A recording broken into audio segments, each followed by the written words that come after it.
Hey, everybody. Happy Friday night.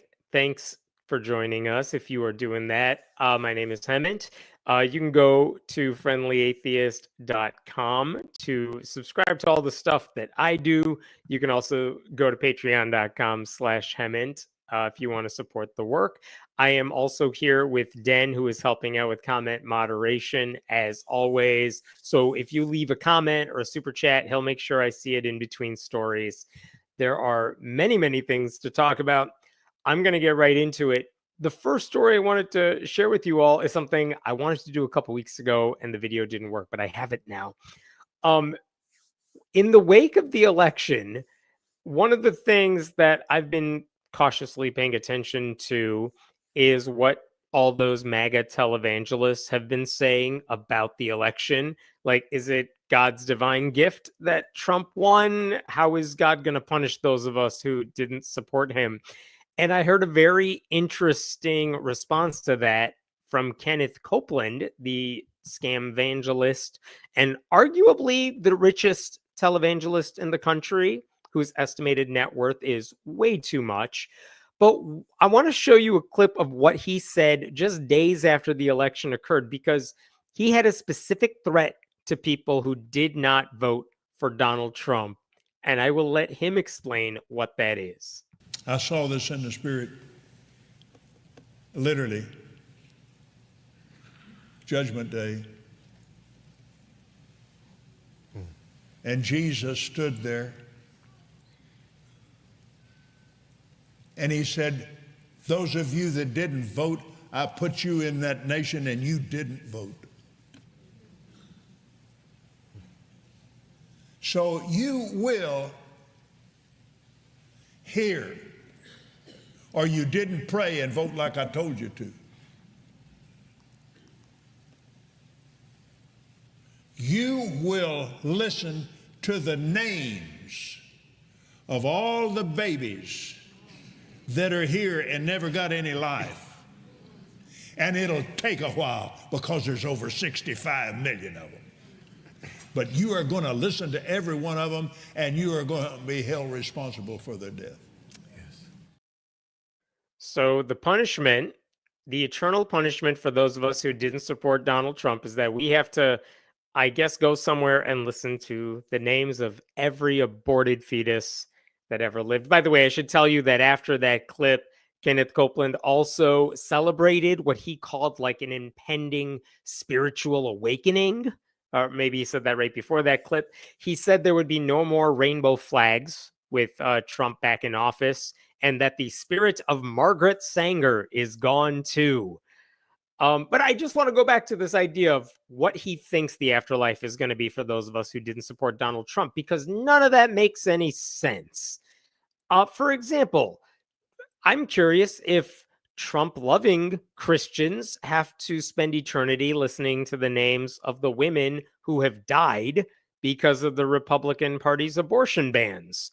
Because we are seeing story after story about women who had preventable problems. If a doctor was able to perform on them, they would have been saved, but they weren't because they lived in a red state that didn't allow doctors to do what they needed to do.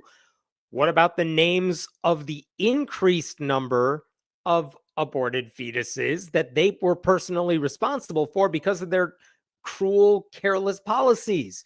Because, yeah, in red states, under Republican presidencies anyway, I should say, yeah, under Republican presidents, abortion rates tend to go up because it's harder to get contraception. It's harder to get birth control of any kind. And you could see charts everywhere. Abortions go down when Democrats are in office. So what? Do the increase in abortions, do Republicans have to listen to those? I don't know. I'm also curious if Christians in the afterlife, according to Kenneth Copeland, do they have to listen to the names of all the LGBTQ people who took their own lives as a result of faith-based bullying? Or do those lives not matter to them? You know, I'm also curious how they can weep over victims of abortion while celebrating the end of rainbow flags, because it brought to my mind the quotation from the late George Carlin, who said of gay people, they're against abortion. I'm sorry, he said this of Christian the Christian right. They're against abortion and they're against gay people. Well, who has fewer abortions than gay people? Also, who's naming zygotes? I didn't know they all had names because I'm pretty sure not all the mothers gave them names. I would assume most women having the procedure never got around to that stage of pregnancy since they were not planning on having the child anyway. And if the baby did have a name, I promise you the mother almost certainly did not want to have an abortion, but maybe she needed to for medical reasons. So this idea that all 65 million, which by the way is a number he pulled out of his ass, all of those fetuses have names is ludicrous. No one's naming them. How quickly are we saying the names? I swear I spent way too much time thinking about this one. Are you listening to this list at like 1.75 speed, which is the way I listen to podcasts and watch Netflix? Or are you doing it like at a slow, meandering pace? Are they doing it in like a song? Who's the narrator? I think that matters too. I'm also curious if I'm reciting the names of aborted fetuses, then that means the people who are making me do that are in the same afterlife that I'm in. So I would assume Kenneth Copeland thinks I'm going to hell. Does that mean the people forcing me to say these names are also in hell? Or are we all in heaven next to the aborted fetuses? Because I assume they're going to heaven, right? Like, given that Christians often say those fetuses end up in heaven, then maybe I need to be there to know whose names I'm reciting. I don't know. If that's true, then heaven seems very boring. I'm trying to follow the logic here. Doesn't make much sense. And if all of us are in heaven, then where the hell is Kenneth Copeland and his buddies? I don't know. If I have to listen to this list of 65 million names, does that mean I do not have to listen to Kenneth Copeland? Because I would have to seriously consider that trade off. That sounds like a fair trade. I mean, he's way worse. And finally, even if there were 65 million names, why would that matter in eternity? Eternity is by definition long. Reading 65 million names may sound like a long time for us, but that's the blink of an eye relative to eternity. So that doesn't really sound like a punishment. I guess I'm just saying, I don't think he's thought this through. And then we get into miscarriages and all that. Like, do miscarriages get names? Because there's a hell of a lot of those. God's responsible for that if you want to follow what Copeland believes. I don't know. Listening to a Christian tell me what I should be worried about in the afterlife is like threatening a vegan with spoiled meat. I don't know why people like me are supposed to care. I'm sure it makes him feel better, but I got to tell you, I'm not really worried about it. It's not going to affect me. And if you're wondering who's even taking him seriously, well, let me remind you that about half the voters in the country voted for Donald Trump. So listen, we're not a country full of very intelligent people.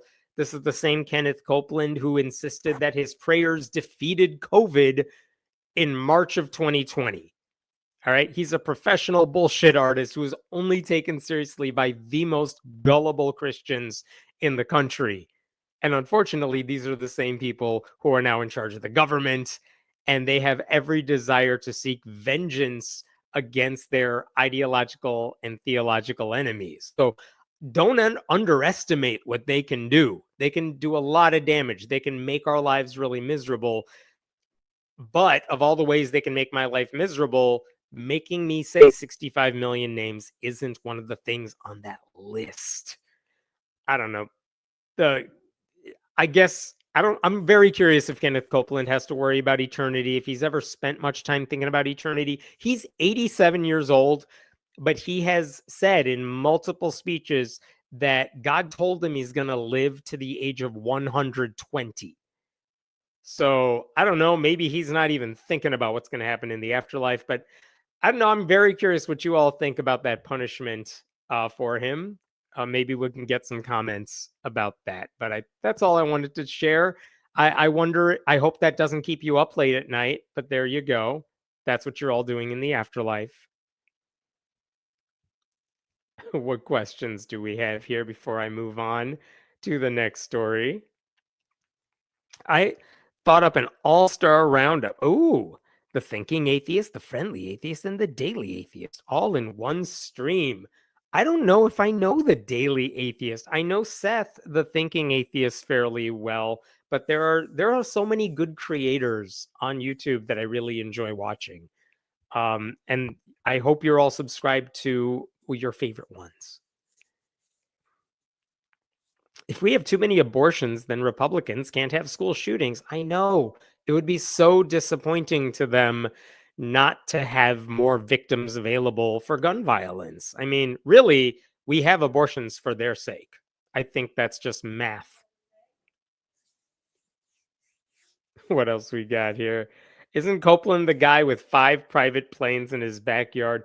Kenneth Copeland does have at least a few private jets to his name.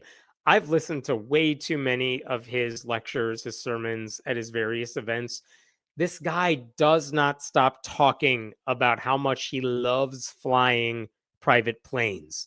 Like when Trump goes on tangents during his rallies to talk about the dumbest things, Copeland's version of that is talking about back in the day, the old stories of when he was flying a plane. So the guy has multiple private jets. If he doesn't have like 5, he can absolutely afford that many because all he does is go from one city to the next to grift a little more. Actually, if you consider the doctrine of original sin, isn't abortion a favor to the unborn? This has come up many times because if a fetus is aborted, well, they haven't had a chance to get to know Jesus, and you can't punish them for not knowing Jesus. Therefore, they don't have a chance to reject Jesus.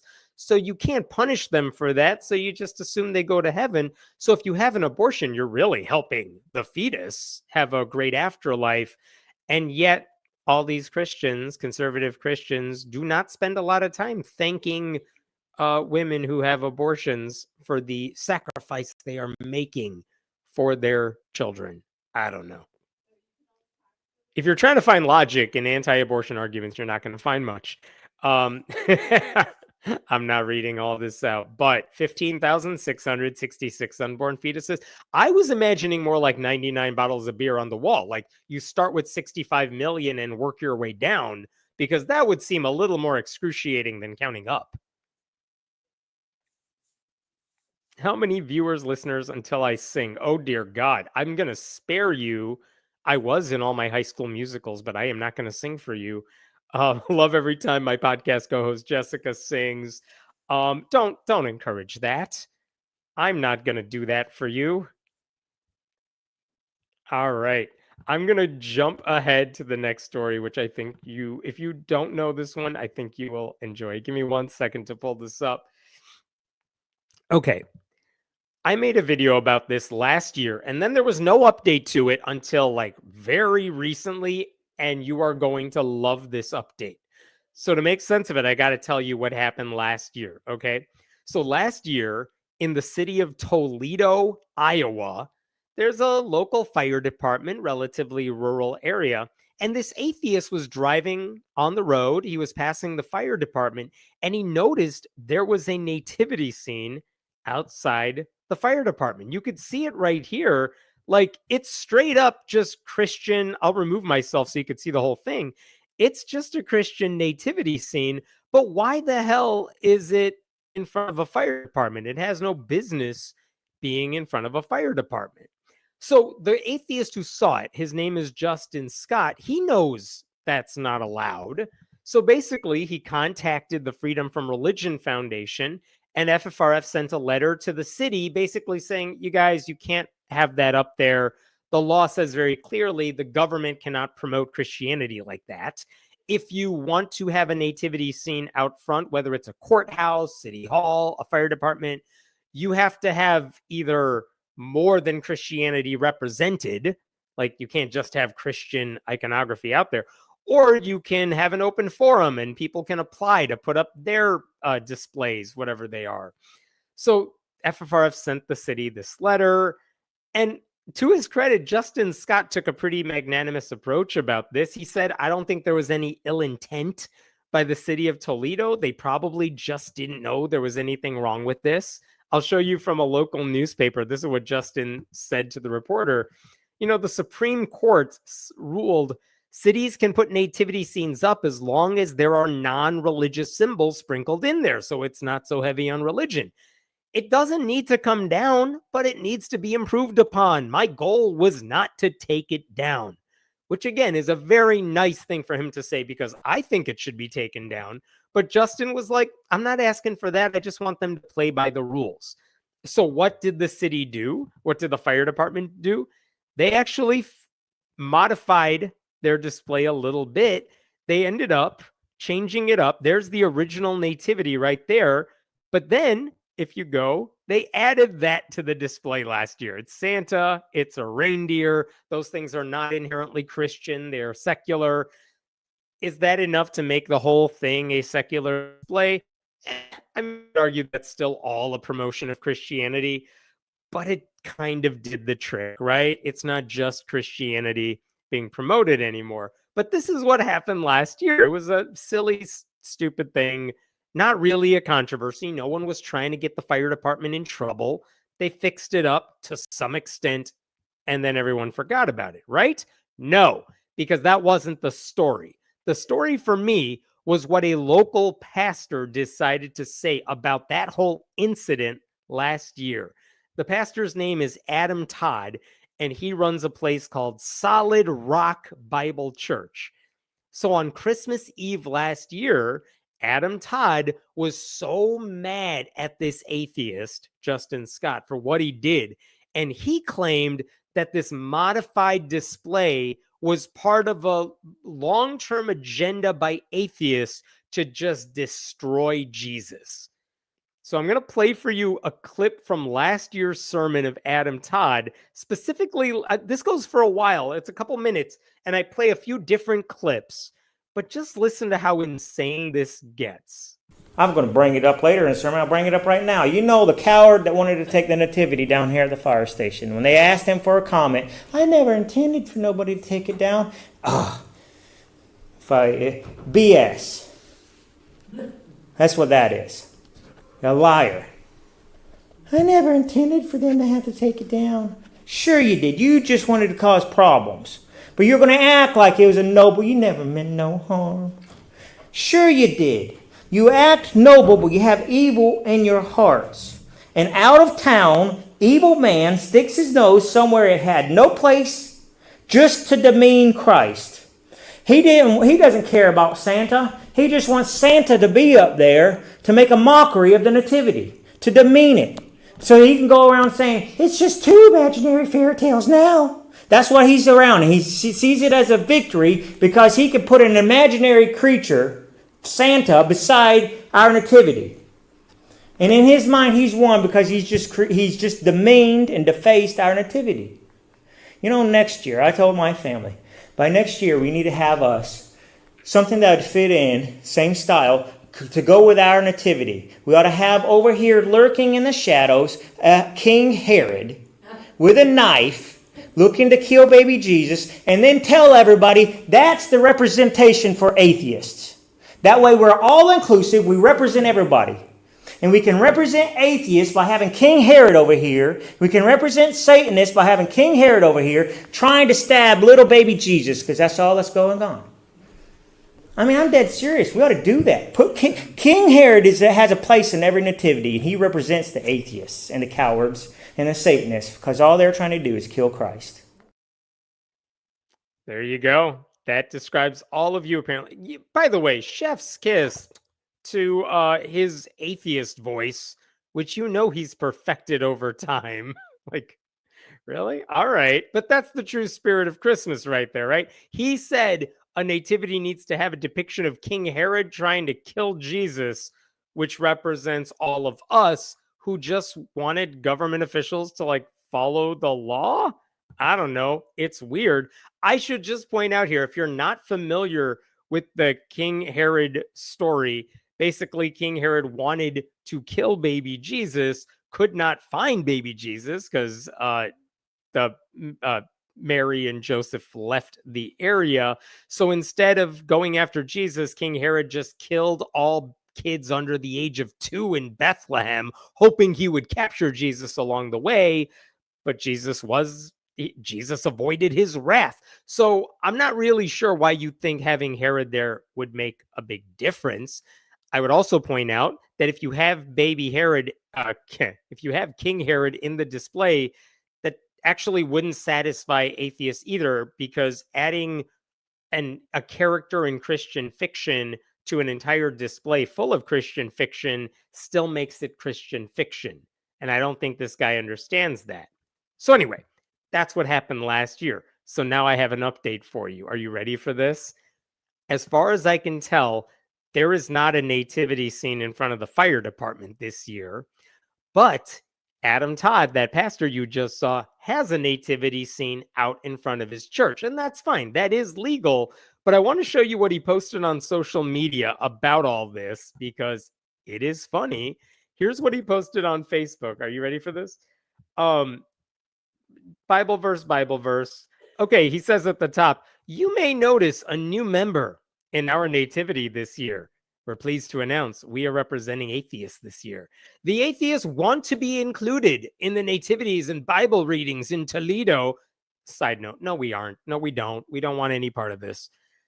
So we included them this year. Herod is the perfect representation of atheists, and he's a very real part of the Christmas account in Scripture. Herod wanted to destroy Jesus, ... Many times it seems to me that atheists try to appear genuine as if they just want to practice religious freedom, when in reality, they have very ulterior motives. Oh no, where did that go? Let me bring that back for a second here. I don't know why that disappeared. But basically, he said every nativity ought to have a Herod to describe. There we go. Every nativity ought to have a Herod to remind us Christians that still today, there is an enemy out there whose real goal is to kill and destroy Christ. Okay, so you know I wanted to see what this nativity looked like. Are you ready to see this nativity? You know you are. Here's the nativity. I'll remove myself. And you're looking at that outside his church. I don't know. That looks normal and fine. Nothing weird about that. In fact, you have to zoom in pretty. That's as far as I can go. And you could see that just behind the centerpiece to the right, you have a depiction of King Herod. And I know what you're thinking. This is sad. I wish we could see a better version of that. Don't worry. I will zoom in for you here. Here's a different picture of that King Herod display. You're going to love this. You guys. There's King Herod wearing his atheist crown. There we go. There's the knife in his right hand. He has to wear Herod on his, whatever you want to call that, top, because otherwise no one else would know that's Herod, because it's not a very good depiction. What else we got here? Dude, the dude is packing. I guess thanks, Pastor? I think that's a compliment. I'm not sure why he's not really wearing pants, but all right. Do you see the belt buckle? That is the symbol for Planned Parenthood, which, very nice touch. That's you thought this one through. I'm not sure that depicting us like unibrow Jason Momoa is really the worst way to get back at us. I don't know. I kind of want this display at my house. I don't want it to be outside the nativity scene. If this man has a GoFundMe to raise money for more of these, I'm just saying the answer is not no. But this is what this guy thinks is going to scare people off and really stick it to those atheists. Hilarious. I mean, it is a pretty badass depiction, right? And it also, I'm going to go back for a second to the full nativity that he had there, because when you look at the full scene, look at what this means. This means if anyone's taking a picture of the nativity scene, I'm going to just put this in here right now. It's going to be Herod with that high voice. Yeah, it is. Adam Todd has the voice for Herod all picked out, and you can't unhear that. But if you took a picture of this nativity scene, Herod's front and center. It's like atheists are photobombing this nativity, and we didn't even have to ask permission for it. We didn't even have to try to get that in there. He's doing us a favor which is a weird thing for a pastor to do. I'm not quite sure the strategy is working out here, but okay. I just want to reiterate, no one was asking for this. No one was saying atheists need to be in nativity scenes. What Justin Scott requested last year is that if a government outlet is going to put up a nativity, they have to make it secular in a way. They have to make it inclusive, whether it's through an open forum or by depicting more than just Christianity. We didn't say you need to have atheists in there. No one really gives a damn about Jesus-centric nativity scenes on church property or some dude's front lawn. I don't care what you all do. And no atheist group has ever demanded Santa or reindeer or Baphomet or whatever you want on like some church property. No one cares. You do you. And there's no ulterior motive there. But the government should not be picking sides when it comes to matters of faith. And honestly, as for killing Christ, I'm telling you, as the keeper of the list of atheist priorities, that one's very low on the priority list. You know, also, it's been done. Why are we repeating the past? I got better things to do. I want to try something new this time. And honestly, if I wanted to hurt Jesus, there is nothing I could do that is worse for Jesus than everything Donald Trump has done to the religion over the past decade. It is funny, though, how this ignorance-based belief that atheists are out to destroy Jesus has just been on this pastor's mind for over a year now.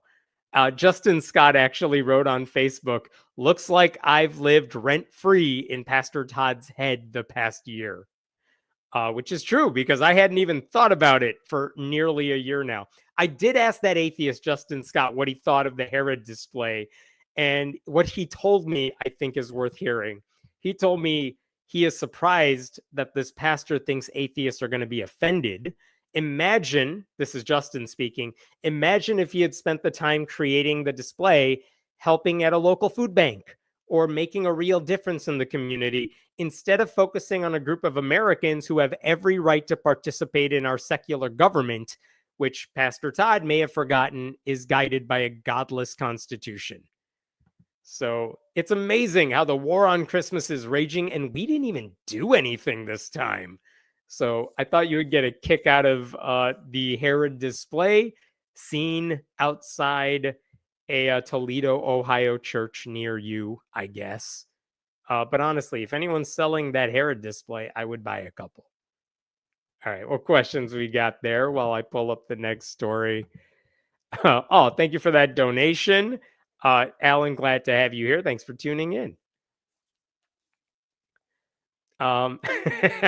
Thanks, Elizabeth. Planned Parenthood buckle sent me. Yes, it's so good. That whole display is perfect.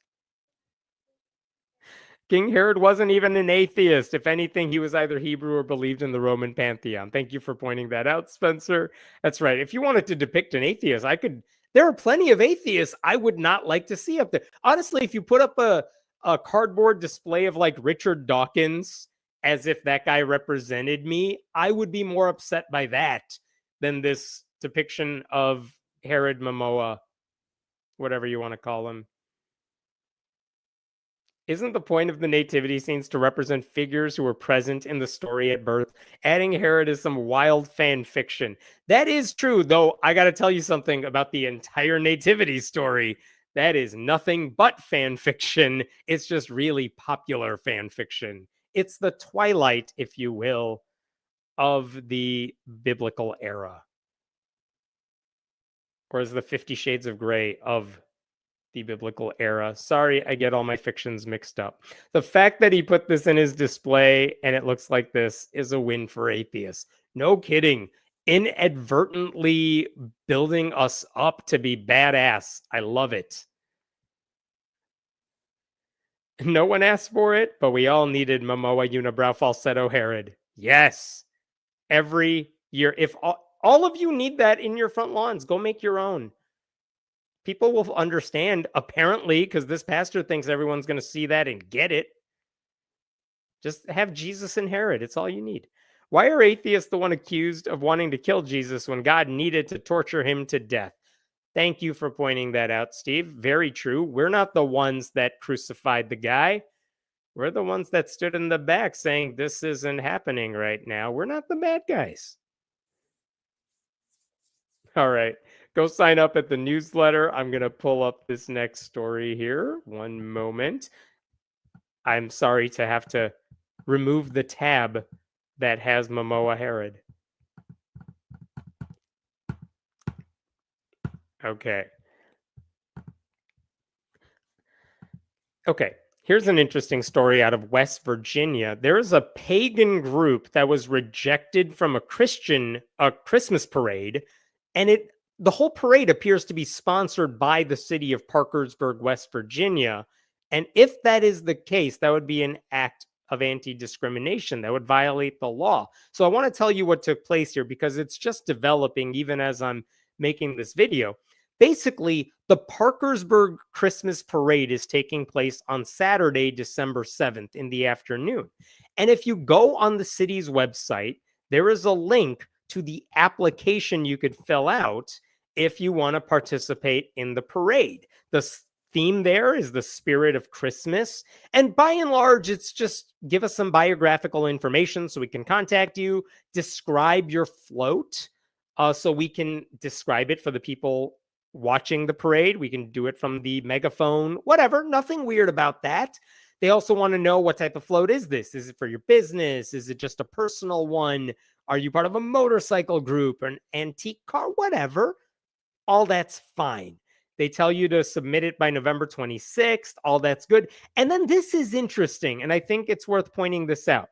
Look at this little disclaimer, which is really all they have on the application. It says, if you sign this form, you are releasing the city, downtown Parkersburg, and all parade sponsors, organizations, and volunteers basically from liability. So if you participate in this parade and something goes wrong, your car gets injured, you get injured, well, it's not the city's fault and you agree you're not going to file any lawsuit. That's interesting, and that's totally fine.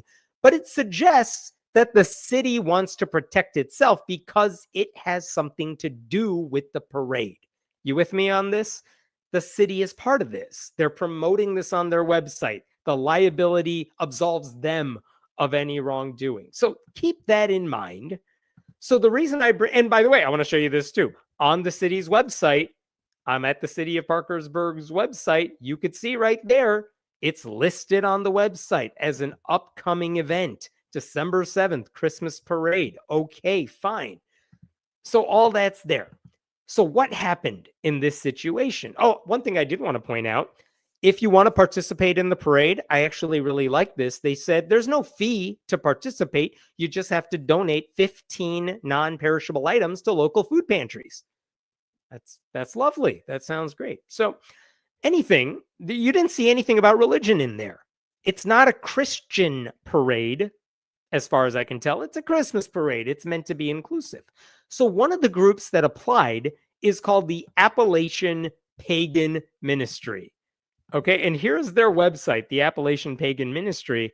And again, this is really interesting. I wasn't familiar with this group beforehand, but the APM is a pan-pagan ministry devoted to building an active, passionate, and spiritually fulfilled community of people from all backgrounds and faiths. We are devoted to engaging and impacting other pagans here and within the walls, believing it is our responsibility to set an example of service. This is where we come to walk our walk and educate by example. It is the desire of this ministry to show that pagans of all beliefs and faiths can work together to serve the greater community. That sounds wonderful, doesn't it? That's really sweet. One of the things I was looking at their website, they also have this list of resources they offer. And this is interesting. They offer rational satanic recovery. It's like a 12-step program that's not religious like Alcoholics Anonymous. It's just a way for them to get together if you have any sort of addiction and whatever. It has a satanic flair to it. So seems like an awesome group. So they filled out the application to have a float in the parade because why not? They want to present themselves to the community, right? And that's all they said. In the application, I saw their application. Here's what it said. We're a nonprofit dedicated to serving those of non-Abrahamic beliefs who are incarcerated, formerly incarcerated, and or in recovery. and then they explained themselves a little more. It all sounded fine, but they submitted that before the deadline a couple of weeks ago. Then they never heard back. And so a few days ago, the group's founder, her name is Reverend Donna Donovan, she reached out to the city saying, hey, can you let me know what's going on with my application? Because, my group's trying to get our float ready. We want to make sure everything's ready, but I haven't heard from you yet. And she was then told the city did not want to work with her. So she was on the phone with the two organizers. Their names are Lori and John. And she was told that Lori and John spoke with the mayor of the city, and he said he had a problem with the group's pagan identity. And because, and I'm quoting here, your website states you work with Satanists. And that's a reference to that page I just showed you about recovery programs. Again, those organizers were just kind of reiterating what the mayor said. These are not necessarily their beliefs, but their hands were tied. And so they were relaying that information. And Donovan was like, okay, but you can't do that, right? I'm paraphrasing here, but she tried explaining to them that you can't discriminate against a group on the basis of religion. That's literally illegal. She said, I'm going to contact church-state separation groups, maybe the ACLU, maybe the Department of Justice, any group she can get in contact with if they go through with this. She's trying to peacefully tell them what you're doing is wrong. So, fix it. And then she got an email from them. I'm going to share with you the email that came after that conversation. Good afternoon, Donna. To follow up on our conversation after communication with the mayor of Parkersburg, entry to the Parkersburg Christmas parade is being refused. So the two volunteers said, we talked to the mayor. He still says no, so you're out of luck. Okay. So at that point, Donovan wasn't really sure what to do. I asked her, was your group's float offensive in any way? Was there any reason people should have been worried about it? And she said no. When she described it to me, it was as family friendly as you could have imagined. The float she wanted to have in the parade just had a Christmas tree, a reindeer costume, hats, candy to give out on the parade route, lights. They even had little gnomes. Seriously, let me show you the gnomes because this was ready to go. These were the gnomes she wanted to have on the float. Again, the point is there's nothing offensive about this. These people were not going to go around burning things with fire because hail Satan. That's not what the goal was. So it's not because of what they were planning to do with the float, which is why they were rejected. She also told me they spent quite a bit of money getting this float together because all this stuff, when you think about it, it's not cheap. She wouldn't tell me how much they spent, but she did say there was much expense. And this is what she ended up posting on Facebook afterwards because she wanted people to find out about this. She didn't want to wait for a lawsuit. She just wanted people to figure out what's going on. So this is what she shared. I'm just going to share excerpts with you here. This decision, only 3 days before the parade and after much expense, which we view as clear religious discrimination, contradicts the spirit of inclusivity and community that the holiday season represents. Seems fair. She says, we had hoped to celebrate the season alongside our neighbors by sharing a message of peace, love, and light, values that align with our spiritual beliefs and the broader ideals of the holidays. Instead, we have been met with prejudice, and our community has been told we're not welcome simply because of our faith. And then she goes on, the First Amendment to the Constitution guarantees freedom of religion and the right to participate in public events without discrimination. Excluding her pagan group from the Christmas parade undermines these rights and sets a harmful precedent for the exclusion of other minority faiths. We call on the Parkersburg community and parade organizers to reconsider their stance, take meaningful steps toward fostering inclusivity and mutual respect. We remain open to dialogue. We hope this incident sparks necessary conversations about equality and acceptance within our community. Okay, so very nice, honest press release about what's going wrong. Actually, I talked to Donna on the phone this week, And one of the things she told me is some of the group members, when they were thinking about what floats to have on this parade route, someone suggested like a Krampus themed float, which I thought would have been awesome. But one of the reasons that idea was nixed is because they felt like, look, we don't want to rub anyone the wrong way. We want to be part of this community. We want people to like us, not fear us. And that's why they went with the Christmas theme instead. And so they actively tried to do everything by the book.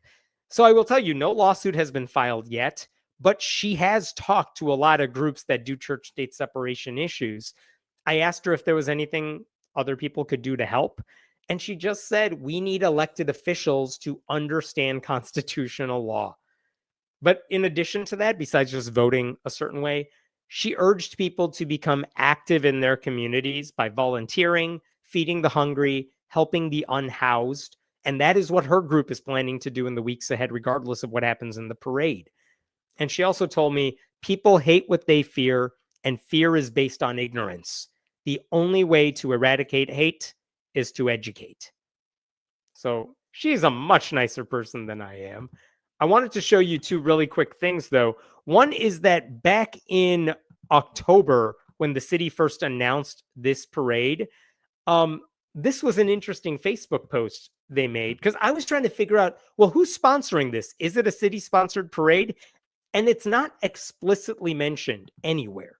But this is something the city posted on its Facebook page announcing the parade.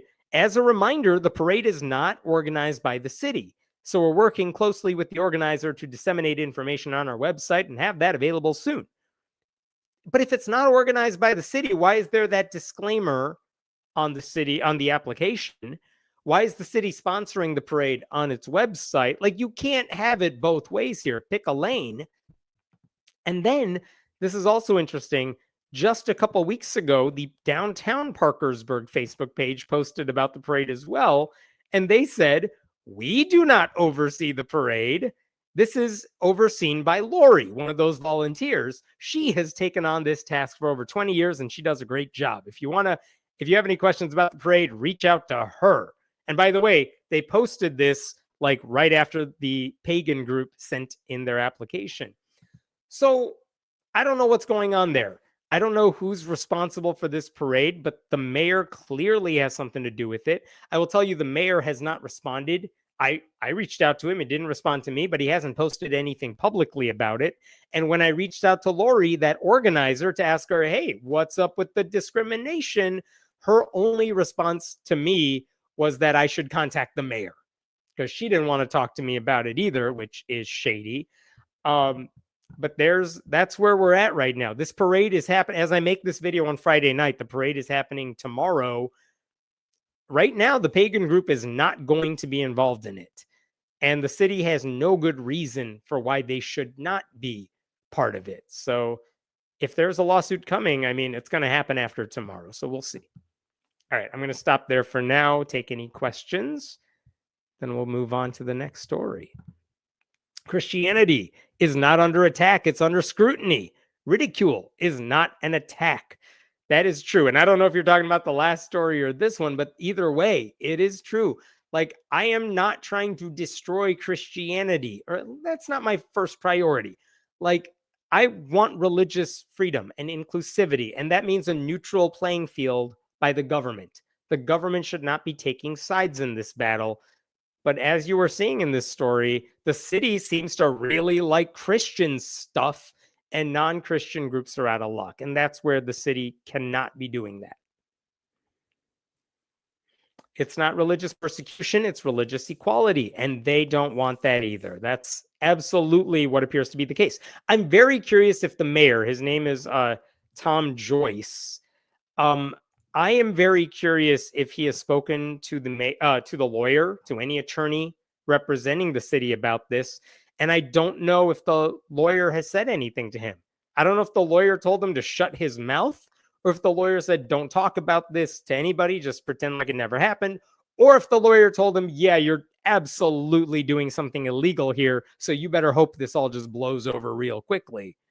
I don't know what the answer is, but this mayor just got elected a couple weeks ago for his third term in office by a comfortable margin. So, I mean, people like the guy, people support this guy, and this guy's breaking the law. Appears to be. A lot of parades are run by public volunteer committees, probably makes things murky for separation of church and state. Well, if so, I don't think you're wrong about that.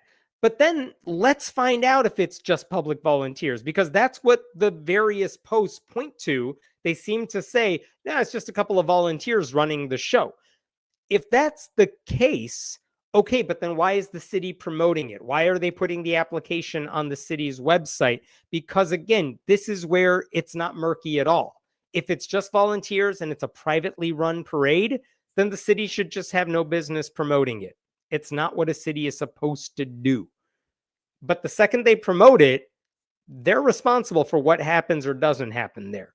So again, I don't know what this means legally speaking, but the city is not wiping its hands clean of this event. They're very much pushing this through social media, through their publicly facing posts. So even if it is volunteers running the show, the city wants to be a part of this. All right. No worry, be happy. There you go. Let me jump to a different story in just a second here. Let me pull up some stuff. Feels so good to close tabs. All right. All right, you're going to enjoy this story as well. This is also an update to something I have made a video about in the past. But basically, in Ohio, there is a program. This is a program that's across the country, but I've specifically mentioned Ohio when talking about this. It's called Released Time. And basically what released time is that students in public schools are allowed to skip class for a certain time of day, whether it's weekly or daily or something, with their parents' permission, and they can leave school to go to church and learn about religion. Basically, there's no penalty if they want to take like Sunday school classes, assuming the groups offering these classes are playing by certain rules. And one group, and this group is really based out of Ohio, they've really taken advantage of this. This is a group called LifeWise Academy, and this is their front page of their website. Just look at this. Every week, tens of thousands of public school students legally attend LifeWise Bible classes during school hours. They're really big on the during school hours thing. And you can learn more about their website. They've been featured on all the best right-wing websites and some mainstream places. And they explain why this is possible. Okay, so that's LifeWise Academy. They're offering these classes. And the way this works, basically, is that LifeWise says, we'll take care of everything. We'll take care of the curriculum. We will do background checks on the teachers. We'll provide the teachers. I don't know how they do buses and like transportation, but basically a local church can go to LifeWise, say, we will give you X amount of dollars per kid if you can offer your program to our students in our local public school district. And they work with LifeWise, they set it up. And then between the local faith community, the church, and LifeWise and the school district, they transport those kids out of school, take them to Bible class, bring them back. And a lot of times they also have a lot of treats for kids and toys because they really want those kids to tell their friends about how cool class was. And again, it's all legal. Parents have to sign a permission slip for their kids to participate, but this is the idea. Okay. NBC News reported earlier this year that LifeWise has chapters in more than 300 schools in a dozen states, teaching 35,000 public school students. And I think it's only grown since then. And again, it's all legal, but you can imagine how this is a Christian nationalist dream come true. Because who has the resources to put something like this together? It's almost always conservative Christians. You think a lot of Muslim groups in Ohio have the ability to write curriculum, hire teachers, get transportation for a couple of students to go learn stuff? Not really. Atheist groups usually don't have those resources. So church-state separation is kind of in play, but at the same time, they've crossed that line too, because a lot of times there are stories about this. Schools have promoted LifeWise to students. They have let LifeWise volunteers go to classrooms. The schools have hosted assemblies advertising these programs. They've sent home flyers advertising it. So it does cross church state boundaries a lot. And those are just potential legal problems. There are ethical problems too, because as I mentioned, the coercion is really at the heart of all this, because students are going to tell their friends to take it because they want to be with their friends. And imagine being the non-Christian kid who's left out and has to stay at school while your friends are having a good time together. That sucks. I would also say, as a former teacher, release time makes life harder for the teachers whose classes those kids are skipping, because they're not allowed to leave a core class like English or math, but they are allowed to leave like music or choir or gym. And what message are we sending to those kids when we say it's okay to skip those classes? Those teachers don't really matter. That's a messed up situation. And by the way, what if you're, let's say, in music class and you skip it, and your teacher is trying to teach a class where like 75% of the kids are gone? You can't move on to a new lesson. When those kids come back, you can't just move on expecting that they've caught up on what they missed. You got to go back and reteach stuff. So it ruins a lot of stuff. This is why a lot of teachers are not fans of field trips that kids go on, because you'll miss class and then they got to reteach everything. And it's very annoying. Okay, so that's the problem with release time. But sometimes so many kids are leaving school to get religious lessons that it becomes a serious problem. I think I made a video about this a couple months ago. The Westerville City Schools in Ohio actually decided to get rid of release time. They canceled that altogether because there were so many problems with kids going to those classes. And they just said, well, we can't just say you can't go to church. You can't do LifeWise. So they just said, we're getting rid of the program altogether. You're not allowed to leave school during the school day. And in response, Republican lawmakers in Ohio have actually proposed legislation making release time mandatory at all public school districts. You got to give kids the option of leaving if they want to. Hasn't passed yet, but it's on the table. So here's the update for you. The Satanic Temple has now jumped into the fray. I will show you their flyer here because this is what they posted recently. Look at this. Hellion Academy of Independent Learning, HAIL, is coming to this elementary school in Marysville, Ohio. The Satanic Temple is offering release time classes for their Satanic Temple group.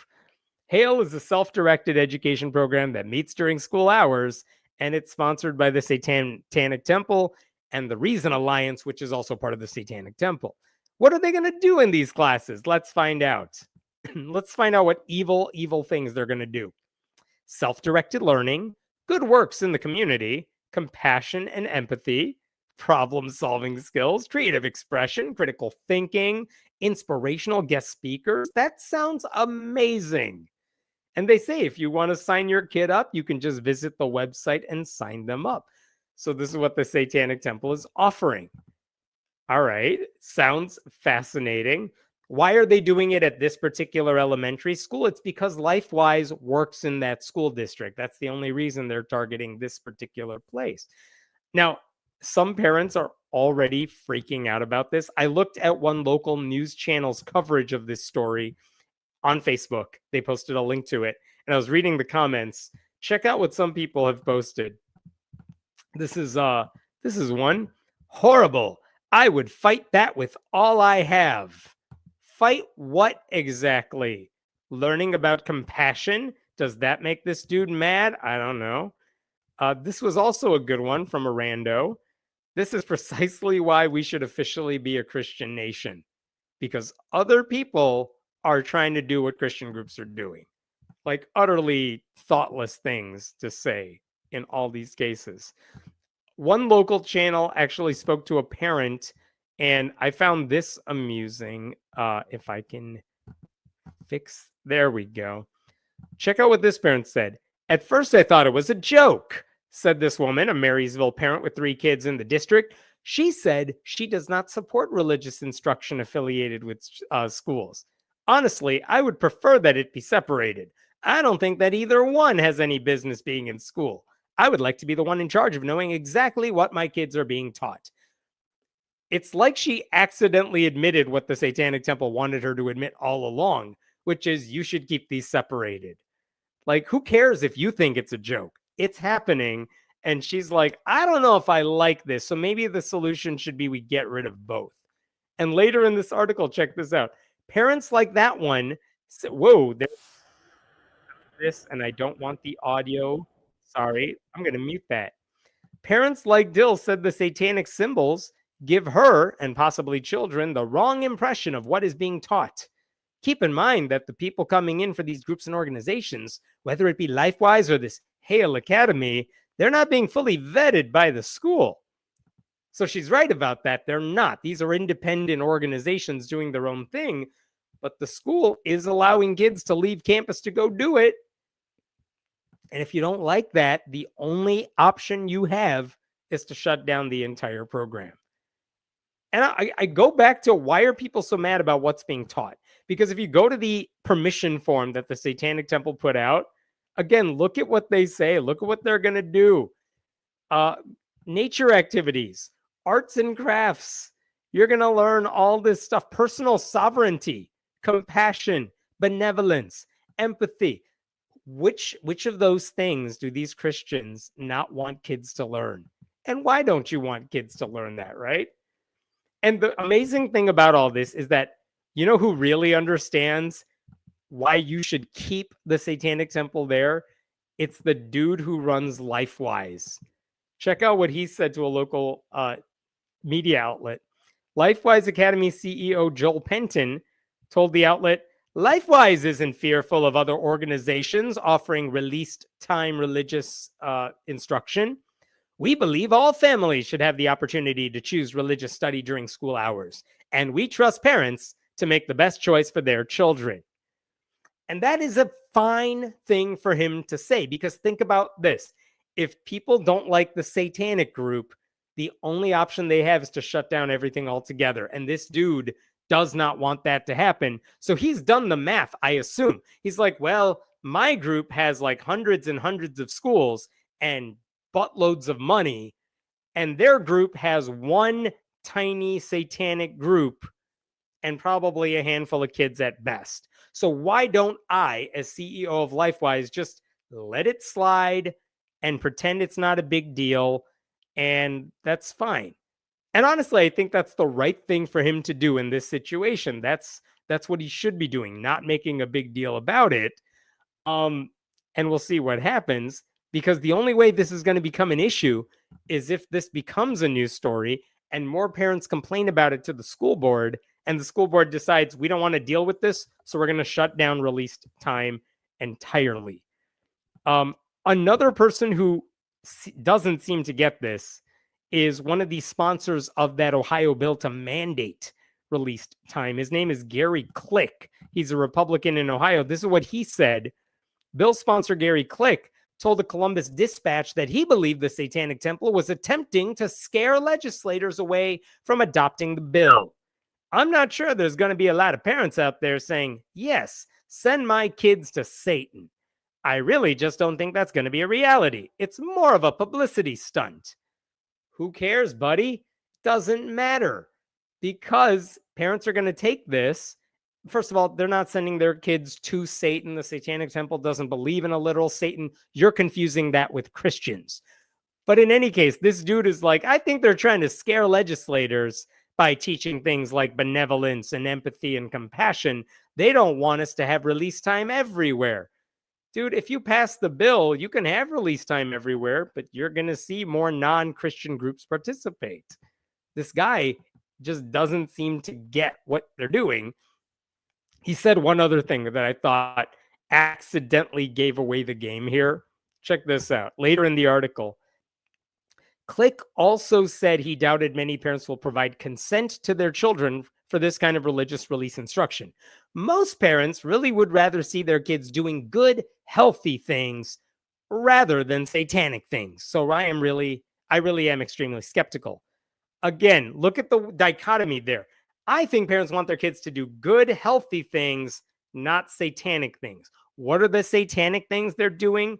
Kindness, critical thinking, volunteering in the community, That's what he has a problem with. Apparently, those things are not good or healthy. So that's what the lawmaker is saying about all this. Incidentally, I like that the Columbus Dispatch, when they wrote about this dude, they described the Satanic Temple as a group that does not worship Satan, but rather promotes equity, empathy, and social justice, which is just beautiful for them to say. What else is there to say about this? Oh, I got to show you the logo for the Hellion Academy of Independent Learning because it's adorable. Go look at this, and then you tell me how scared you are of this group. Look at that. Look at it. Look at how adorable that baby Baphomet is with the fire coming out of his head. That thing is adorable. You know you want to join this group and get the tattoo. It's adorable. Come on. How could you be mad about this? How? It's not evil. So I was curious. Okay, the Satanic Temple is offering this. Maybe it is a publicity stunt. So I asked the Satanic Temple, hey, did anyone actually sign up for these classes? And you know what they told me? June Everett, the person who is overseeing this program, told me they have received permission slips along with interest from local parents who homeschool their kids and just want them involved in, local activities. So they do have yeses from parents. And I asked them, well, where are you going to host these classes? Because it's not like you have a church you can go to. And she told me the plan is they are going to meet at a local library. So they'll get transportation to a local library and then they'll go back to school. And I want to show you one last thing. After I show you once again the adorable baby Baphomet, I want to show you one more thing that someone has posted about this organization. Right here. This is Jermaine Ferguson. I find it very interesting that the anti-LifeWise group has targeted the elementary school that my kids attend and is shameless in their name, Hellion Academy, sponsored by the Satanic Temple. It's not a true religion. It is a mockery and a manual to a maneuver to attack a program that has caused no issues and is supported by the community at large. Let's pause there for a second. What is it mocking? It didn't mock anything. How is it attacking LifeWise? They didn't attack LifeWise. The Satanists did not say LifeWise has to shut down. They just said, oh, LifeWise is allowed to do this thing. We want to do it too. And this guy's like, that's an attack on my people. What? Doesn't make any sense. And he says the same folks who had told me they'll never support like property tax increase or whatever until LifeWise is removed are now causing a disruptive ploy during an already difficult time in our community. What is disruptive about this? The Satanists weren't being disruptive. The people freaking out about the Satanists are disruptive. And he says, don't join their cause. Reject the call and focus on what's authentic to our community. Now, maybe none of this matters because who the hell is this guy? Unfortunately, it does matter because guess who that guy is? He is a member of the Marysville School Board. Seriously, if you go to their website, you could see right here, if I scroll down, there is Jermaine Ferguson. He is a school board member. He is one of the dudes that's saying, I don't like the satanic group coming into my community here. Granted, he posted that Facebook post on his personal page, not his school board one. But why is a school board member freaking out about a thing he offered release time, and now people are taking advantage of it? And he's like, wait a minute, I don't like one of the groups that's doing the thing I said is okay for them to do. Ridiculous. Satanists did not target the elementary school any more than Christians did. They didn't do anything disruptive unless you believe the existence of non-Christians is inherently problematic. I don't know. This guy has the ability to just shut down the program altogether if he wants to. I haven't seen him make that proposal yet, but he could. So anyway, Hail classes, the Satanist classes are scheduled to begin this month. And if nothing else, I just love seeing non-Christian groups challenging conservative Christians at their own game. I want to see more of that. I don't like the unequal playing field we're so used to. It's about time we take this proactive position. All right, I'm going to leave it there and I can go to a different question. Any questions? Oh, thanks for that donation, Elizabeth. As a parent of a neurospicy human, I'd send him to Baby Demon over the crispy people. Sorry, church.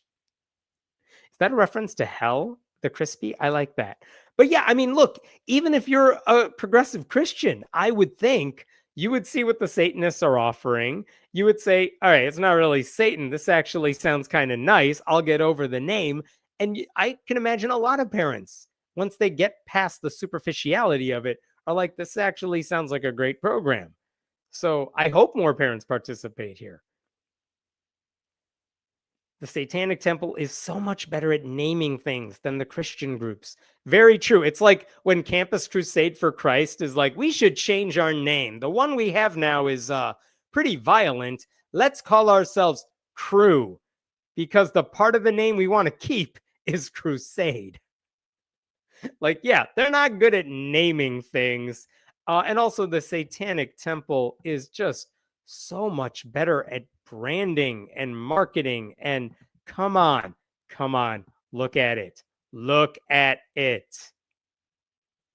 What's the next question? I'm leaving that up there. The parents should be vetting what these orgs are going to teach their kids, not the school. Yes, absolutely. And you could see the list of what the Satanic Temple is going to teach. It's right up there in the permission slip and the website. LifeWise makes it a little harder to see what they're going to teach, though you can find that as well. But yeah, why don't you look at what they're going to teach your kids? It's not the school's responsibility to do that, and they're going to wipe their hands clean of all that as well. What else we got? We should be preaching compassion and critical thinking instead of coming up with trolling religions, in my humble opinion. Why not do both? I've seen plenty of humanist groups preaching compassion. I got a story about that coming up in a little bit that's not satirical in that sense. But I don't have any problem with satire groups promoting good characteristics. And I think atheist humanist groups ought to do that as well. But I'm fine with having an all are welcome approach to that sort of thing. They don't want the kids learning critical thinking. Thinking is a sin. Yeah, I'm very curious if LifeWise has a big section of its program dedicated to critical thinking. I'm guessing no, because that would make the rest of the stuff they want to teach really hard to get through. All right. Sign up right here for the newsletter. I'm going to pull up something else here in just a second. Give me one moment. All right.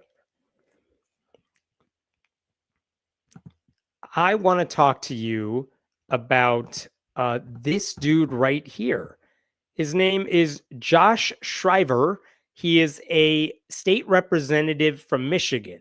And I first learned about this dude last year. He just got elected for the first time in 2022. He just won his re-election to the state house last month. But this guy, I think I made a video about a year ago because he's just a horrible person. But let me get to the current stuff right now. The reason we're talking about him at all is because earlier this week, this is what he tweeted. Make gay marriage illegal again. This is not remotely controversial nor extreme. First of all, no, what the hell? This is controversial. This is extreme. And like, why? What? Why are we trying to make gay marriage illegal again? Why? I thought we had moved past that even for conservative Christians. Like, you lost that battle. Why are you trying to run that one again? Why are you trying to fight that losing battle again? But I want to actually, what's funny about this is I want to show you the thing he tweeted right before this because it came a week earlier. These are the two tweets in succession. And look at what he posted on November 25th. Churning off all my devices for 7 days, leaving them at home and going on a trip with family. He's going on a family Thanksgiving vacation, right? We'll pray, read, write, and spend quality time with family for Thanksgiving. Then a bunch of Jesus shit. So this guy went away with his family on vacation for a week. And then the moment he comes back and grabs his phone, he's like, I hate gay people. What happened to you on that trip, dude? What the hell? He's like, I want to peace. I want to pray and read and be calm. And now he's like, I want to go with violence. What happened during this man's Thanksgiving? I have no clue. But this is what he tweeted. He wants to get rid of marriage equality. And the reason that would be controversial is because the reason we have marriage equality across the nation is because a very different looking Supreme Court said a while back that it was legal nationwide. You can't be discriminated against if you want to be in a same-sex marriage. But since the overturning of Roe v. Wade, the conservatives on the court have basically said, yeah, we want to turn marriage back to the states. So if they want to make same-sex marriages illegal, they should have the right to do that. They've also said interracial marriage could be left to the states as well, the way their thinking goes. So if abortion rights is up for grabs right now, same-sex marriage could very well be going down that same path before very long. That's why what Shriver said is so scary. Not because it's some right-wing pipe dream that's not going to happen, but because it very well could happen given the U.S. Supreme Court's makeup right now, because some people did not vote for Democrats for president. So who is this guy and why is he saying this stuff? Because from that picture I showed you at the beginning, he looks like he's 16 years old.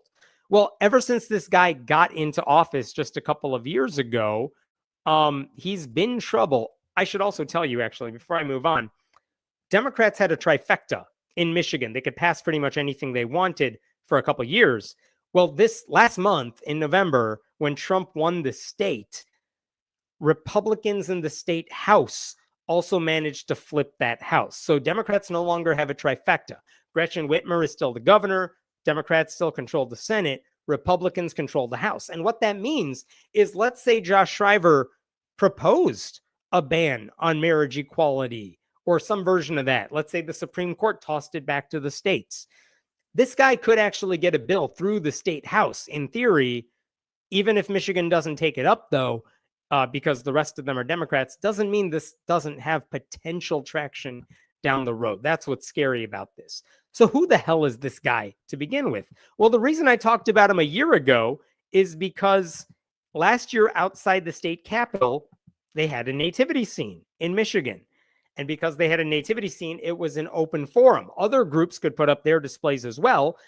And the Satanic Temple of West Michigan decided to put up a Yule goat, a display of Baphomet. And this is that display. You could see it in the corner right there. And what did Shriver do? This is what he posted. In the name of Jesus Christ, I rebuke the sadistic, satanic Baphomet goat altar at our Michigan Capitol. Amen. Which someone, I guarantee, helped him write that, because I don't think he knows that many multisyllabic words. But also, what are you rebuking? It's an open forum. Other groups could have their displays there. It made this dude so mad. He made a whole video about it. That's how disturbed this dude is.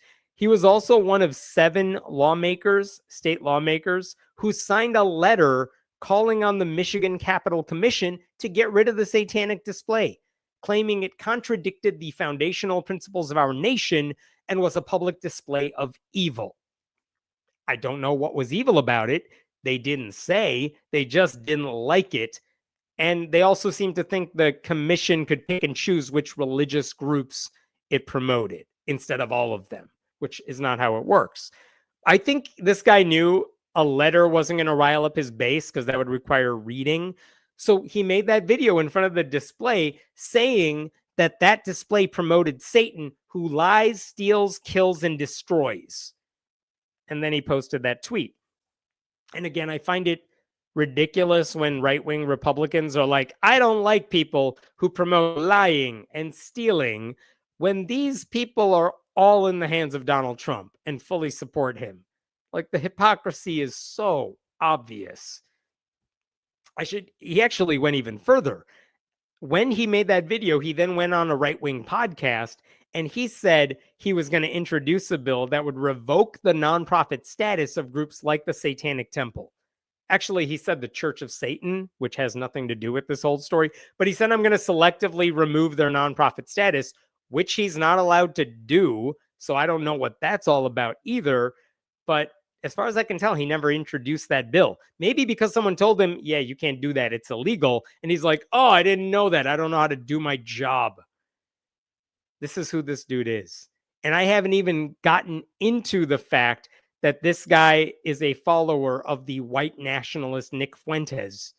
So he's just a horrible human being in every sense of the word. Because there are lots of Christian nationalists who are just like him, but you have to be real special to be a Christian nationalist who's also about like white pride, which is what this dude is he's all interested in. So the Detroit News media outlet, they asked this dude on Monday, why do you want to ban gay marriage? Because they're journalists and they wanted to ask him since he didn't offer any reasons. And what did he say to the news outlet? He just tossed this one out. He responded to the Detroit News by referencing a series of Bible passages. Jesus defines marriage as between a man and a woman. No, but also, what the hell? Who cares what the Bible says? It doesn't matter. That's not how we form our laws. And yet that's the only reason he had. But this is what we can expect from Republicans in power. They want to establish a theocracy using the tools of democracy. By the way, this guy is so racist, and this guy is such a bigot that last year, actually February of this year, 2024, Republicans in Michigan punished this guy. Check this out. Inbox. Representative Josh Shriver has been removed from his committee posts, had his staff reassigned, and his office budget stripped by the House Speaker after sparking furor over a post many deemed overtly racist. The House Speaker, I believe, was a Democrat there. But this guy punished him because Josh Shriver had posted some horrible, bigoted stuff online. And now that Republicans are going to regain control of the state house, I don't know if any of those punishments are going to be in play. But like, this dude stands out as horrible even among other Republicans. That's how bad he is. One last thing about this story.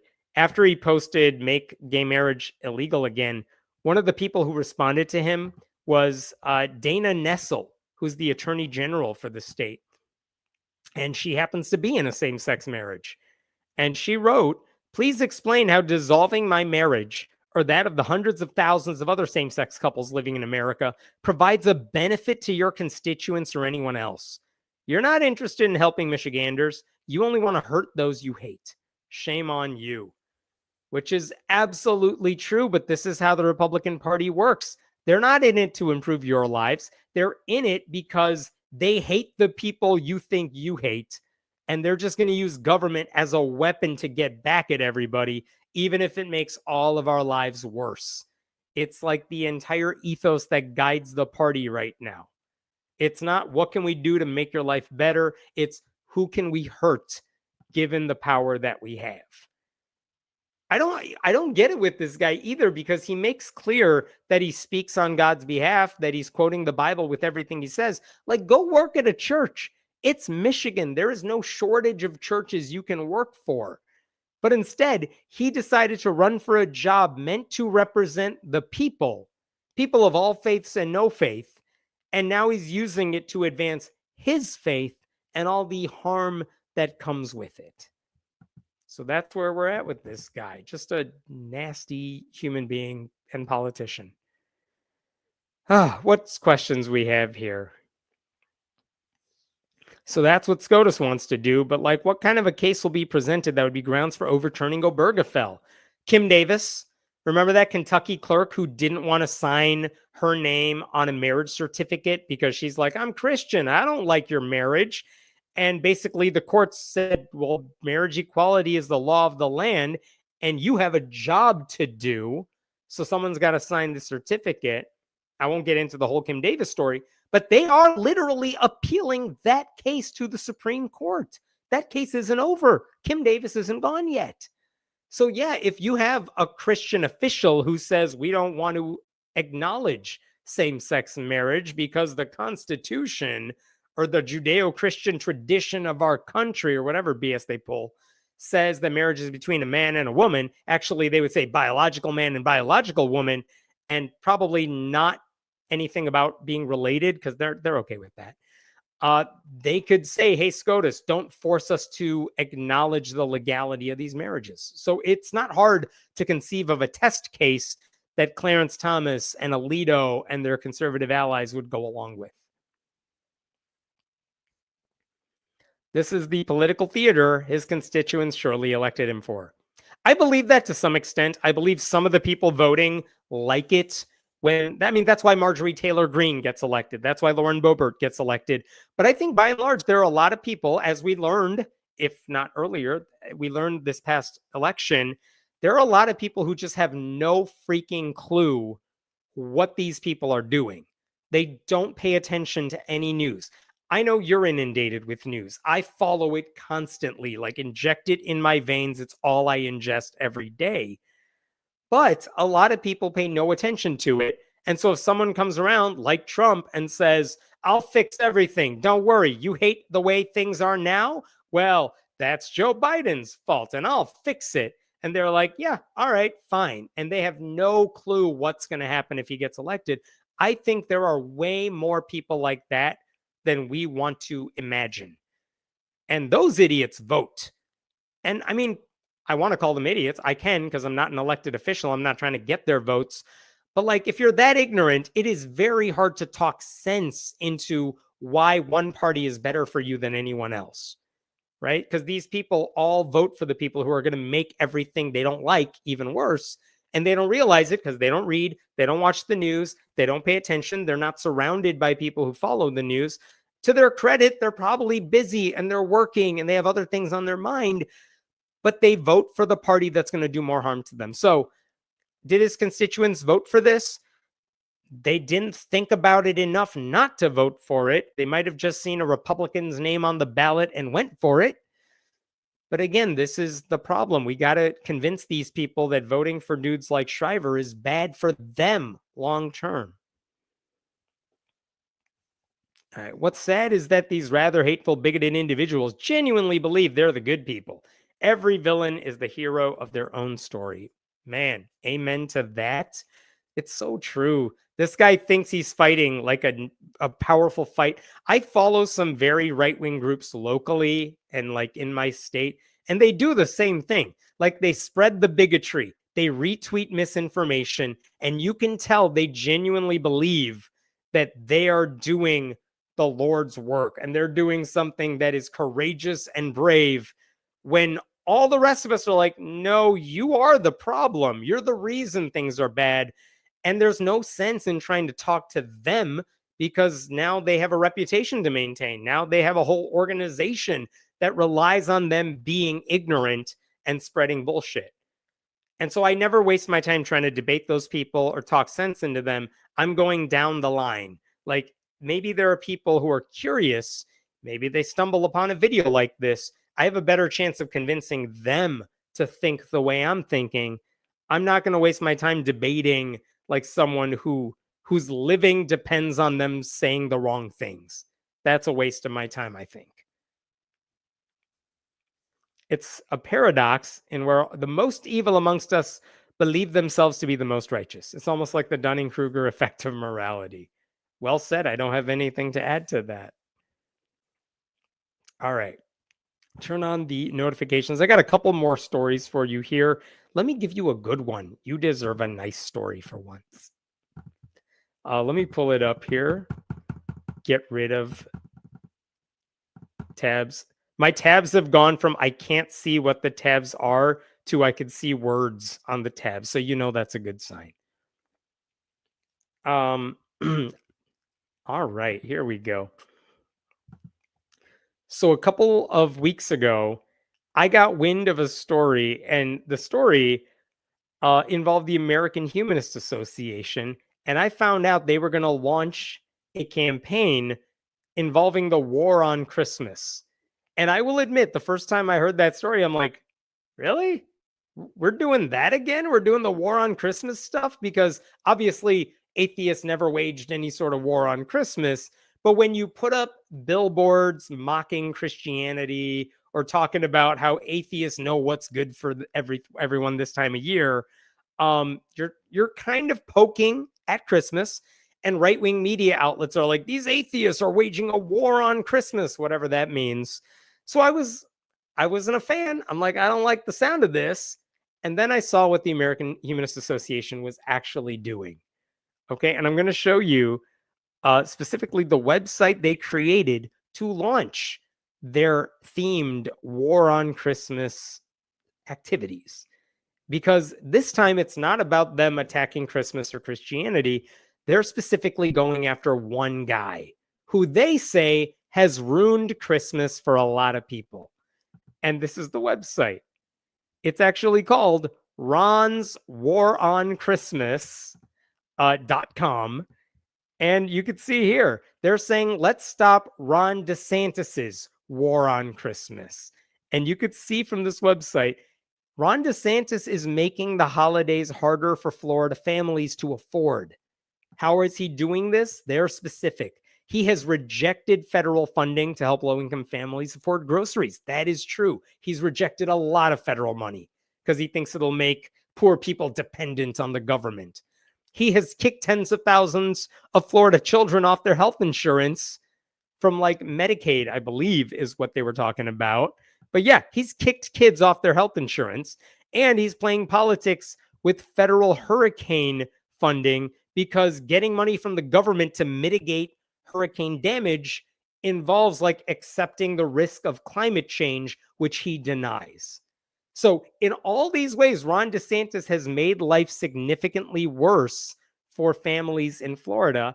And the American Humanist Association is putting together this whole ad campaign saying, we're trying to stop Ron DeSantis's war on Christmas. And to that end, they have digital media and ads. Check this out. I love this. Is Governor Ron DeSantis actually the Grinch?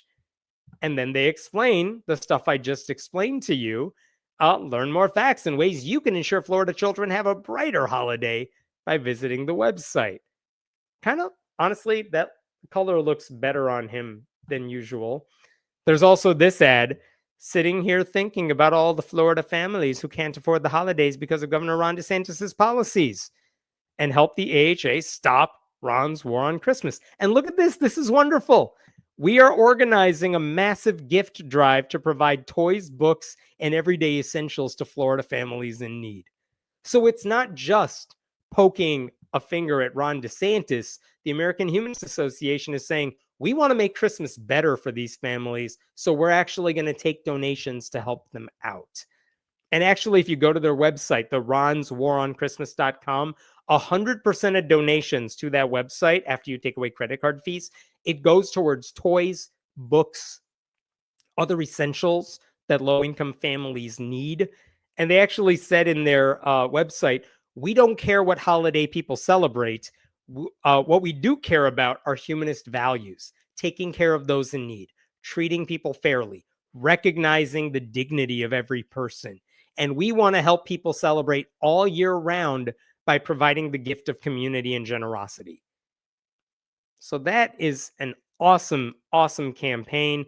If you're curious about the specifics, whatever money the AHA takes in on that website, they're going to give to their chapters in Florida, and those chapters are going to distribute the money to local shelters, youth charities, and other nonprofits. And by the way, there's no proselytizing involved there. The stuff they give do not come with join the AHA stickers or anything like that, unlike, Franklin Graham and whatever the hell he does. And I appreciate what they are doing here.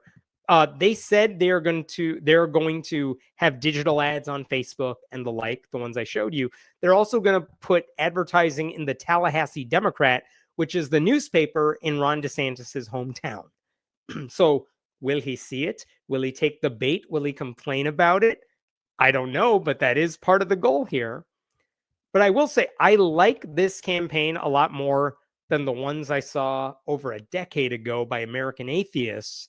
And that was under different leadership, under Dave Silverman, who is now a right-wing MAGA troll. But this is what they used to put up on billboards, American Atheists. It's a myth. Speaking of the nativity, this season, celebrate reason. That was a popular billboard that got a lot of media attention. There was also this one, just skip church. It's all fake news. There was this one about a decade ago, make Christmas great again, skip church. And this one too, featuring a child, Dear Santa, all I want for Christmas is to skip church. I'm too old for fairy tales. And again, I will say, they got media attention. They amused me at the time, but there was no action to go with it. Their goal was to get media coverage, and they got it. They got their Fox News hits. The difference with this media campaign is it's not nearly as in your face. It's not poking at Christians. It goes after an actual Grinch, an actual villain, and it says, we have a better alternative for you, and we're putting that in action because humanists actually want to help people, unlike Ron DeSantis, so help us help them. And I think that's a better approach. I think that's a more strategic approach. At a time when Christian nationalists have a lot of power, I think one thing we can all do over the next few years is remind anyone willing to listen that those of us without religion, who are not Republicans, are the ones actually who care about helping other people. We're not interested in just scoring cheap points over the holidays. We want to make your life better. Politicians are supposed to be on that side of the fight. That's not the case in Florida, which is dominated by Republicans, and it's not going to be the case once Donald Trump takes office in a month and a half or so. So, you know what? Whether you like the ad campaign or not, I think this is a good message to send. And again, the website is ronswaronchristmas.com if you want to support what the American Humanist Association is doing. I'll take any questions there before I get to the last story. No questions, I don't think. So let me just pull up one last thing and I'll get to this final story. Here we go. Oh, I think you're going to enjoy this one too. So there was a non-Christian invocation recently in the city of Tulsa, Oklahoma, during a meeting of the Tulsa City Council, and Republicans are losing their minds over it. Okay, so the person who spoke, this is about a week and a half ago, her name is Amy Hardy McAdams, and she actually runs a location called the Strawberry Moon Herbal Apothecary and Ritual Center. And before I play for you what she said, let me show you her biography, because I think it's amusing, if nothing else. Meet the high priestesses. First one is Amy the Rose. She is a third-degree high priestess of the Artemisian fairy faith tradition of witchcraft and has certifications in Usui, Reiki, level 5, crystal chakra healing, herbalism, medical astrology, medicinal mushrooms, homeopathic remedies, pendulum divination, Akashic record readings, flower essences, and the 9 rites of the Munai Key. I don't know what most of that means, and the stuff that I do recognize, I don't believe is real. Guess what? It doesn't matter. The point is, she's not a Christian. She's someone who believes in a different brand of what I would call mythology. But there you go. That's who we're talking about. This is the person who was invited to deliver the invocation a couple of weeks ago.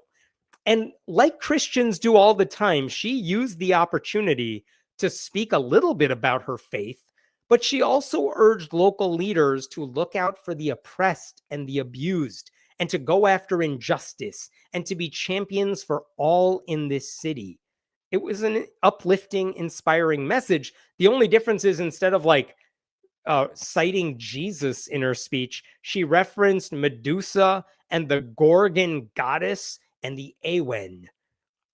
I don't know, but let me play her invocation for you, and then we'll talk about it. As a priestess of the goddess, I invoke the Gorgonea, champions of equality and sacred rage. I call to Medusa, monstrous hero of the oppressed and abused. I open the eye of Medusa, the stare that petrifies injustice. I call upon the serpent that rises from this land to face the stars, the movement of wisdom unbound. May these leaders find within themselves the embodied divine, the sacred essence of the spark of the universe and the breath of the Awen. Place in the hands of these leaders the sacred work of protecting the sovereignty and autonomy of all our people. Gorgon goddess, make them ready and willing to be champions for all in this city, not just those in power. Shine a light for them that they may walk the path of justice, protected and prepared, illuminating the darkness. Endow them with the fire of courage, the waters of compassion, the air of truth, and the strength of the earth itself, as above, so below, as within, so without, as the universe, so the soul. May there be peace among you all. And so it is. Thank you very much. Like the definition of golf claps at the very end there, but that's a lovely invocation for someone speaking from her faith, talking about what matters to her. I mean, whatever. It's not what I believe. It doesn't matter. It's kind of interesting to hear a non-Christian invocation. And here's the thing. She did not come out of nowhere to do that. She was actually invited to deliver the invocation by a woman named Krista Patrick, who is a city council member in Tulsa. She's been a city council member since 2018. And actually, she recently announced she was not going to run for re-election after 3 successful campaigns. So this was Krista Patrick's last meeting as a city council member, and she's a pagan herself. So she wanted to invite somebody who represented her views, given that most of the recent prayers, she told me, had been Christian in nature. So none of this should have been an issue, because there was nothing in that invocation that was demeaning or controversial or pointless. There were some unfamiliar references, maybe, because it's not a traditional invocation. But if you listen to the themes, she was talking about kindness, inclusivity, and respect for all. So that was fine, right? And again, I want to make clear, the Supreme Court has said if you have invocations at city council meetings, there can't be any discrimination on the basis of faith. The Supreme Court said they are legal to have, but you got to let anyone who wants to deliver them, or you got to have an equal process. You can't discriminate against anybody on the basis of faith. So once that door is open, everyone must be allowed in. In fact, when I spoke to Krista Patrick earlier this week, she told me none of her colleagues on the city council said anything negative to her about the pagan invocation after that meeting. They never mentioned it, or they never mentioned it when the agenda was being prepared. So no one really had a problem with it in the moment. The problem is the backlash became fierce on social media, because a few days after she delivered that, this is what was posted on Twitter, on X, from a right-wing account called the Oklahoma Lion. An unnamed Tulsa City Council member, she's not unnamed, her name was Krista Patrick, invited a priestess of the goddess to say what some are calling a satanic prayer. It's not satanic, she didn't reference Satan. At the November 20th Tulsa City Council meeting. So it's not just misinformation, there was video, and that video I just showed you played, and this person is like, how dare they allow this person to speak? And of course, that basically gave right-wing crazy people permission to rail against what happened there. So who chimed in? Who chimed into all this? The most conservative politicians in Oklahoma were like, I got to get on top of this one. So here's Governor Kevin Stitt of Oklahoma, who said this in response to that video: Satan is trying to establish a foothold, but Oklahoma is going to be a shining city on the hill. Tulsa City Council needs to stand strong against actions like this, and Tulsans need to remember who allowed this at the ballot box. Let's take that one by one. Satan had nothing to do with what this woman said.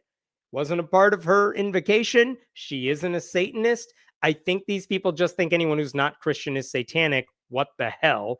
And then, what is it that the Tulsa City Council needs to stand strong against? What, respecting the First Amendment? Letting non-Christians speak? What's the problem here exactly?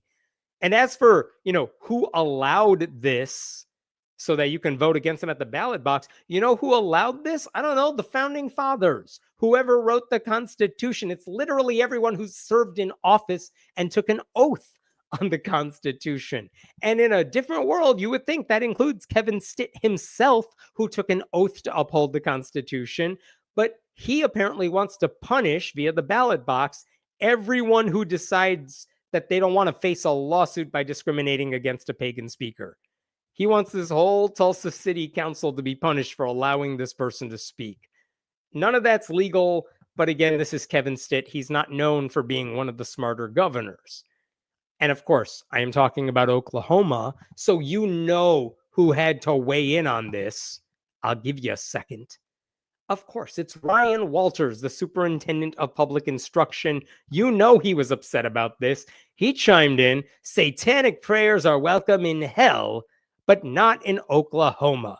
I'm just going to pause there for a second. I get why Satan would be welcome in hell. Why? Who's praying in hell? Even if you're praying to Satan, I'm kind of surprised that he thinks people are spending time in hell praying. I mean, if I'm going to hell, I'm not wasting my time doing that.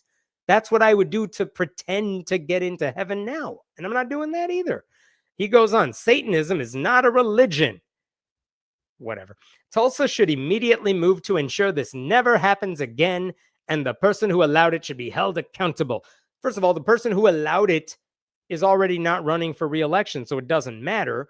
Tulsa should move to ensure this never happens again. There is an easy way to make sure it never happens again. Get rid of invocations. They can do that.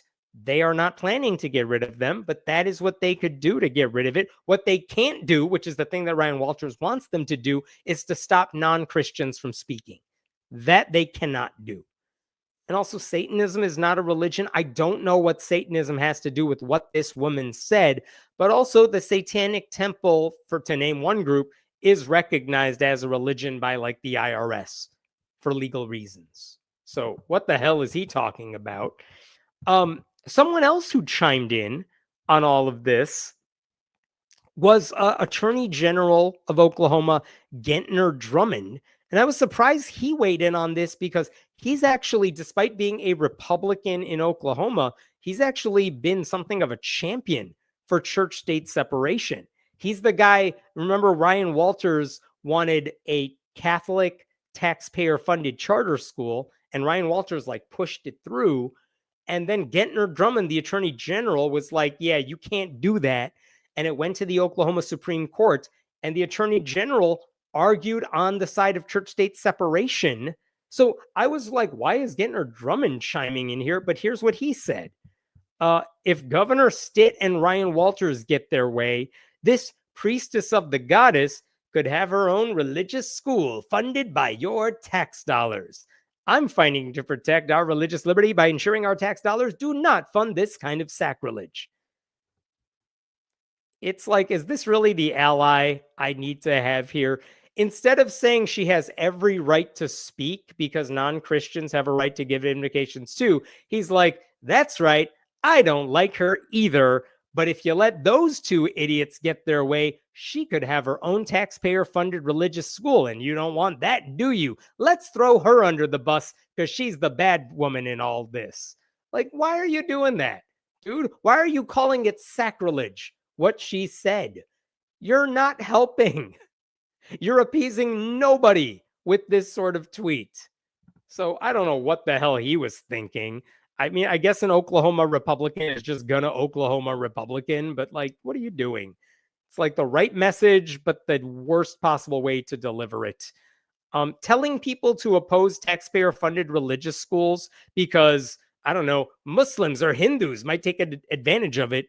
I think that might rub people the wrong way a little more, but maybe he gets away with it because he's talking about Satanism or something. I don't know. One of the reasons the reason I know all of this is performative and none of these Republicans actually gives a shit is because guess what happened a few years ago? In 2021, the same woman, Amy Hardy McAdams, she gave another invocation in front of the exact same city council. And guess what happened after she delivered a pretty identical invocation back then? The answer is nothing happened because it wasn't clipped and it wasn't shared online. And because it wasn't put out there for the right-wing ecosystem, turns out no one actually gave a shit. No one cared. She gave the invocation, they moved on with their meeting, and that's it. But because there is an incentive now in the right-wing media verse to just jump on Democrats, to go after any perceived slight against Christianity, all these morons just jump in to say the worst thing possible. Like, that is, outrage is currency in the Republican Party, and pretending to be a champion of conservative Christianity, no matter what, like, that is something all these guys want to do because it's going to mean they'll get ahead in politics. I found one last thing about this.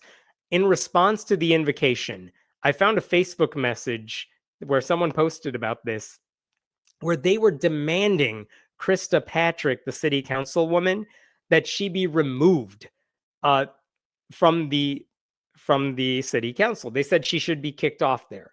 They did not know this was her last meeting. And so I just want to share with you what this conversation was here. Check this out. Someone pointed out to him after his demand that she be removed, it was her last city council meeting. And then look what this guy writes in response. I wonder if this has been going on for 6 years and we just now know it. Yes, there have been non-Christians who gave invocations, including the same woman a couple years ago, and you didn't care. And the second you finally found out it was happening, you're like, oh, right, I'm supposed to be mad about this. Off with her head. And you pretend to get mad about it. And this dude's like, what? You mean this has been happening and I didn't even notice because it didn't matter? Yeah, that's how it works. You're not a smart dude. Conservatives decided to make it an issue and you fell for it. So like I said, if the Tulsa City Council wants to end this controversy from ever happening in the future, all they have to do is get rid of invocations. But I spoke to Krista Patrick earlier this week or last week, and she told me she was unaware of any plans to do that. She also told me the obvious, that if you allow any religious representative to give an invocation, you must allow all of them. And actually, I wanted to show you, she told me that after she leaves the city council, she's going to continue working with the group called the Tulsa Metropolitan Ministry. Look at their slogan here. The Tulsa Metropolitan Ministry. We don't have to believe alike to love alike. I love that. That's the group she's going to be working with now. And she also posted this really lovely picture on Instagram right here. This is from Amy, I should say, the lady who gave the invocation. I'm so proud of my beautiful friend, 6 years serving on the Tulsa City Council, speaking for those without a voice. For her final meeting, she invited me to give the invocation prayer to open the meeting, the only pagan clergy to do the deed, and I've done it twice. So honored to be a part of this process and represent the pagan and witchcraft communities of Tulsa. And then she had video of the invocation. Yeah, I did. Victory to the goddess. Very nice picture right there. That is awesome. Love to see that. I did ask the city council member, Krista Patrick, what she thought about the backlash. And here's what she told me. She just said, it saddens me that this is being misrepresented. And she hoped the criticism wouldn't cause harm to anybody involved. She didn't want people going after her friend who gave the invocation. She also told me she's been pretty open about being a pagan, and her religion has never been an issue among her colleagues on the city council. It was just weird that it broke through this time around. And I think it broke through because that right-wing troll Twitter account decided to share it and mock it. But basically, Republicans created a fire and now they decided to throw fuel on it. I also spoke to Amy, the woman who gave the invocation. Here's the amazing thing about her. She did not really seem to understand this had blown up in any sort of way.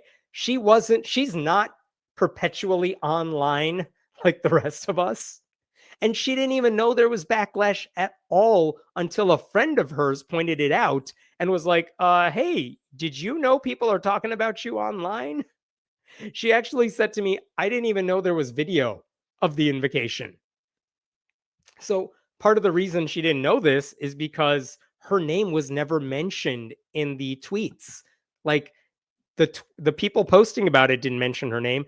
And actually, when she was introduced to give the invocation in Tulsa, the person who introduced her, like the chair of the city council or whatever, got her name wrong. So no one seemed to know who she even was, which is amazing. I asked her if she got any backlash in 2021, the last time she gave the invocation, and she said none, 0. So she wasn't expecting any this time around either. And then I asked why she was proud to represent the pagan community. And what she said to me was, because we have the right to, because we are equal citizens. We don't want to become outlawed or illegal or allowed to be victimized. And she said, if we have those rights, we should make use of them. And she just hoped that people recognize the underlying message in what she said and that others follow suit if they're able to in their own communities. She told me it's important to publicly and visibly stand up for those rights in a non-threatening way because we need to be seen as valuable, equal, natural parts of the community. So just a really wonderful person. I don't agree with her on the religion stuff, but it doesn't matter. I just appreciate what they were doing there. And I wanted you to see that. So I think I'll stop there. If there are any last questions, happy to get to them. Can you link this in the Discord? Which thing are you referring to, Storm Chaser? Let us know, and I'll make sure Den gets a link to post in the Discord. And maybe Den can post a link to the Discord as well in the comments. The invocation. I'll make sure that shows up. I will share this with Den right now so he could take care of that. What other questions we got here? For context, an interpretation of the Medusa myth is that she was a beautiful woman who was raped by Poseidon in the temple of Athena, and Athena victim blamed her and turned her into a gorgon. I will tell you, I don't know much about the Medusa myth other than the basic facts, and that's a very interesting interpretation that Medusa is not the bad guy who turns dudes into stone. Maybe you should stop staring at her. She didn't ask for that. I appreciate that. Other questions here. And while we are doing that, I don't think there are any other questions, in which case I will hopefully see you next week. Just remember, you can always support the channel by going to patreon.com/Hemant. You can subscribe to my newsletter right here. I appreciate it. I just crossed, I'm really proud of this, crossed 1,000 paid subscribers, which is awesome. And I'm happy that people feel this is worthwhile, the stuff I post about. So if you want to join, that is how you do it. And otherwise, thank you to Den for helping out with moderation. Thank you for joining me tonight. And I should be seeing you next Friday night like normal. So have a wonderful weekend, everybody.